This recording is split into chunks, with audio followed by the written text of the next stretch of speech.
I sort of enjoy perusing philosophy, but rather than embracing, Plato or Nietzsche or Buddhism or whatever, I think all of it is important. I like to consider it an open proposition and that it remain open.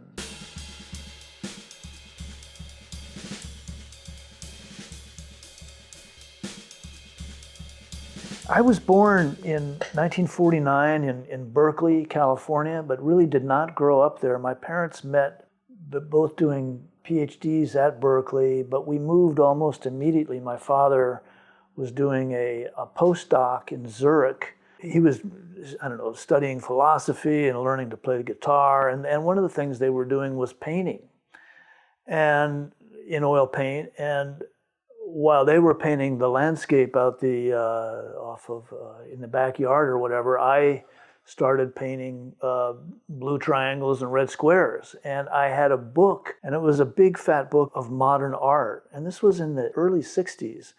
And that book had, obviously Klee and Kandinsky and Mondrian, Malevich, and all the greats of modernism to that point, and just barely a hint of Pollock and Rothko and Newman and the Americans.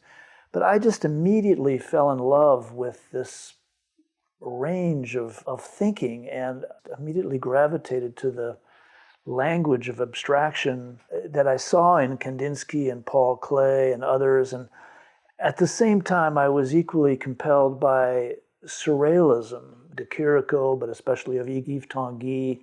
That range has stuck with me, I think, throughout, so that I still in my practice have work that is very architectonic, very structured, very external, very ordered, very spatial, very external in some ways, and work that is much more visceral, liquid, internal, abject even at times. Those aspects of modernism have always stuck with me in a very concise way. And in some respects, I never quite absorbed American pop or the various ironies of postmodernism into a vocabulary. Jazz was definitely an influence just because I feel like I understood it as music in such abstract form, in its complexity, could provide an incredible amount of energy, and it still is really what drives my practice in the studio. I went to college and ended up at the museum school in the late 60s. I wanted to get off the East Coast and get out to the West Coast for graduate school. So after that year off, I ended up in Seattle at the University of Washington. Jacob Lawrence was there, and that was a huge gift.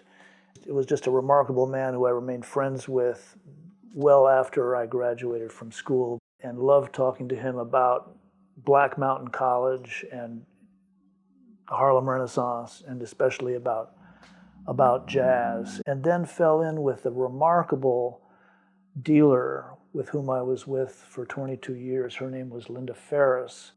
She just was a truly exceptional art dealer who really trusted in her artists and allowed me to do all sorts of installations and site-specific work in the gallery. The process is always self-generating. It's rarely hung on an exogenous concept or narrative. And I'm even suspect of thinking that I want to go in a particular direction. If I know that, I tend to sort of throw myself a knuckleball and derail and throw in a color or a form that really is dissonant or oppositional to where I'm going, just as almost a problem to solve. There is such an emphasis on consistency and branding and identity and a more logical, teleological progression in one's work. I've just arrived at a point where I embrace, as much as anything, the kind of breadth of what I'm attempting to do. And I suspect it isn't really all that wildly different than what a lot of artists do.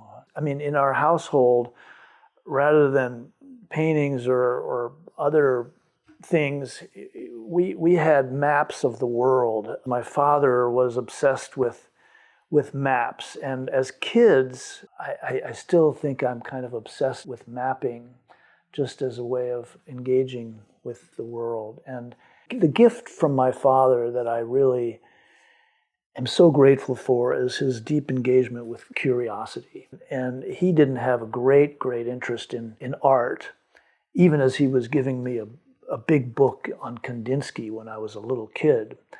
Curiosity in life is a major gift, and I think it's something that can keep one alive in the process of art making, for sure. I got involved with AAA as a result of several women, Emily Berger and Nancy Manter, who introduced me to the organization. I was open to joining. It's an extraordinary organization. It goes back to abstraction in the 30s in the United States and trying to make a case for abstraction, for modern art at a time when a lot of American art was really much more provincial and narratively driven. And I was a little bit questioning of whether I really was going to be a logical fit for this organization, because I think of my work as being really quite impure and hybrid and just not formally rigorous enough. But I was pleased to, in looking at the list of people who had been a part of this organization at one point or another, I found two people who really have been major influences in my life, at least at a formative time. And one is Sam Gilliam, who was a big influence on some of the early scrolls that I was doing back in the early 70s. And the other is Robert Smithson, who was a major influence in graduate school especially. And so I was surprised to find those two individuals part of the organization. Being in art school in the early 70s, that was still very much in the air, late Greenberg, but minimalism, Judd's writings and Robert Morris, and there was a lot going on that was counter to the teleology that Greenberg had been laying out, that there was a logical progression towards the autonomous, towards the pure.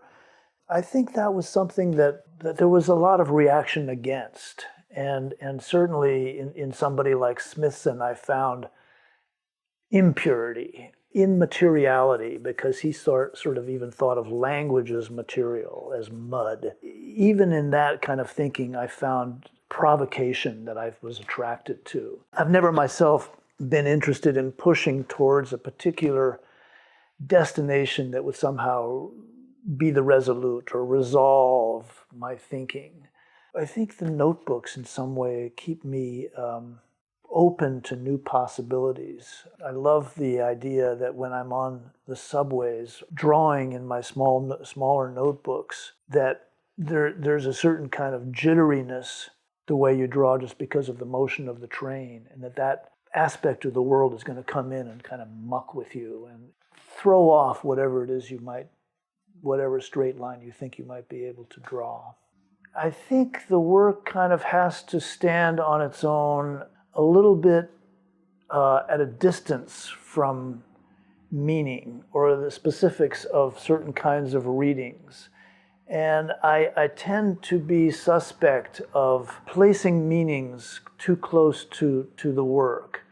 I feel like it handicaps me to have those specifics of generative meaning, but it handicaps the viewer, and I would rather put a different kind of stress on the viewer, that where she is on their own a little bit.